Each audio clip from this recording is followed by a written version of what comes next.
अस्सलाम वालेकुम। इस वीडियो में हम बात करेंगे सिलिकोसिस की। What is silicosis? It is basically a common lung disease which is caused by inhalation of pro inflammatory crystalline silicon dioxide. Basically silica particles, जो सैंड के पार्टिकल्स होते हैं, उनको इनहेल करने की वजह से जो लंग का डिसऑर्डर होता है, लंग की जो डिजीज़ होती है, that is known as silicosis. Coal के पार्टिकल्स को जो इनहेल करने से हो रही थी, that was coal workers pneumoconiosis. Whereas silica, जो सैंड पार्टिकल्स की वजह को इनहेल करने की वजह से जो हो रही है, दैट इज़ सिलिकोसिस। और इसका यह रखना है कि it presents after decades of exposure as it's a slowly progressive nodular fibrosing pneumoconiosis. बहुत इसका हम देखेंगे, इसके जो क्लिनिकल फीचर्स हैं वो यही है कि अराउंड 10 to 30 ईयर्स बाद जाके किसी को सिलिकोसिस होता है। ऐसा नहीं होता कि किसी का भी मट्टी से, किसी का मट्टी मट्टी इन्वायरमेंट में रहकर आए तो उसको एकदम से सिलिकोसिस हो जाए। बहुत इंसिडियस ऑनसेट होता है इसका, बहुत स्लो ऑनसेट होता है। एंड इसमें ये दिखाया कि कौन से लोग एट ग्रेटर रिस्क फैक्टर्स हैं। एक तो कुछ रेशियल ग्रुप्स भी आ जाती हैं कि ये देखा गया कि जो अफ्रीकन अमेरिकन हैं उनमें ज़्यादा रिस्क होता है कंपेयर टू कॉकेशियंस। लेकिन वो लोग जो ज़्यादातर फैक्ट्रीज़ में, इंडस्ट्रीज़ में, या बताया हुआ भी है कि बिल्डिंग्स की कंस्ट्रक्शन वर्किंग साइट्स में, या रोड्स को बिल्ड करने में, या सैंड ब्लास्टिंग की कंपनीज़ में, या स्टोन कार्वर्स जो होते हैं, या ज्वेलर्स जो होते हैं, जो इस तरह के जो लोग होते हैं जिनका सैंड से या डस्ट पार्टिकल से ज़्यादा एक्सपोजर हो रहा होता है ऑन अ डेली बेसिस, उन लोगों को चांस है कि 10 to 30 years later they might develop silicosis. अब पैथोजेनेसिस क्या होती है? पैथोजेनेसिस की थोड़ी सी इंपॉर्टेंट है कि usually phagocytosis of inhaled silica crystals by macrophages, it activates the inflammasome and stimulates the release of inflammatory mediators, particularly interleukin 1 and interleukin 18, which leads to recruitment of additional inflammatory cells and activates interstitial fibroblast leading to collagen deposition. ये इसकी छोटी सी pathogenesis है जो कि याद रख लेंगे कि इनहेल्ड सिलिका क्रिस्टल्स की फेगोसाइटोसिस हुई मैक्रोफेजेस से, which in turn activated inflammasome, which in turn stimulated the release of inflammatory mediators, जिसमें इंटरल्यूकिन 1 और 18 आ गई, which in turn led to recruitment of additional inflammatory cells and which in turn activated the interstitial fibroblast leading to collagen deposition. जो silica है, silica की classification ये कि silica जो पार्टिकल्स होते हैं उनकी दो फॉर्म्स होती हैं, एक क्रिस्टलाइन फॉर्म और एक क्रिस्टलाइन फॉर्म, एक अमोर्फस फॉर्म। जो क्रिस्टलाइन फॉर्म होती है मेनली वही इन्वॉल्व होती है डिजीज़ में। क्रिस्टलाइन फॉर्म की भी फर्दर 3 टाइप्स हैं, क्वार्ट्स, क्रिस्टोबेलाइट एंड ट्राइडेमाइल। नहीं याद होती ट्राइडेमाइट नहीं याद होती तो कोई बात नहीं, बस याद रखना है कि क्रिस्टलाइन फॉर्म में से जो क्वार्ट्स की फॉर्म है वो ज़्यादा क्या ज़्यादातर इम्प्लिकेटेड होती है डिजीज़ में।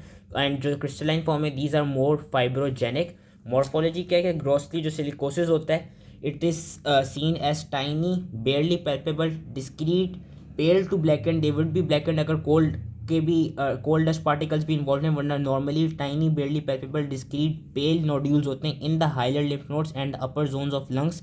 और जैसी डिजीज प्रोग्रेस करती रहती है, these nodules they coalesce into hard collagenous scar, जिसकी उन्होंने यहाँ पे फिगर दिखाई हुई है, ये हार्ड कोलेजिनस स्कार दिखाया हुआ है। कुछ नोड्यूल्स में क्या होता है कि कुछ नोड्यूल्स जो इस तरह के नोड्यूल्स होते हैं, they undergo central softening and cavitation due to super impose tuberculosis और टू इस्कीमिया। और ये सॉफ्टनिंग क्यों हो रही है, इस और कैविटेशन क्यों हो रही है उनके सेंटर में? Due to super impose tuberculosis. और पिछली वीडियो में मैंने एक चीज़ बताई थी जो कि यहाँ पे याद रख रही थी कि silicosis is highly increases the susceptibility of developing TB, कि जिनको सिलिकोसिस होगा they have a higher chance या higher risk of getting TB. तो उसकी वजह से टीबी, सुपर इम्पोज टीबी की वजह से कभी कभी उन स्कार्स की जो सिलिकोसिस की वजह से बने उनमें सॉफ्टनिंग और कैविटेशन डेवलप हो जाती है। जो फाइब्रोटिक लीजन्स होते हैं, they are usually at the level of hilar lymph nodes and at the pleura. Sometimes thin sheets of calcification they occur at the level of lymph nodes, जो radiographically किस तरह देखी जाती हैं? As egg shell calcification. और जो x shell calcification है, इसको हम एग शेल कैल्सिफिकेशन इसलिए कहते हैं क्योंकि उसमें जो कैल्शियम होता है, that is basically surrounding a zone which is lacking calcification, के बीच में कैल्सिफिकेशन नहीं होगी और आसपास जो उस जोन को सराउंड कर रहा होगा वो कैल्शियम होगा। So that appearance is known as egg shell calcification. और जैसे ये डिजीज़ प्रोग्रेस करती है, फर्दर एक्सपेंशन और कोलिशंस होती रहती है इन लीजन्स की, which may produce progressive massive fibrosis.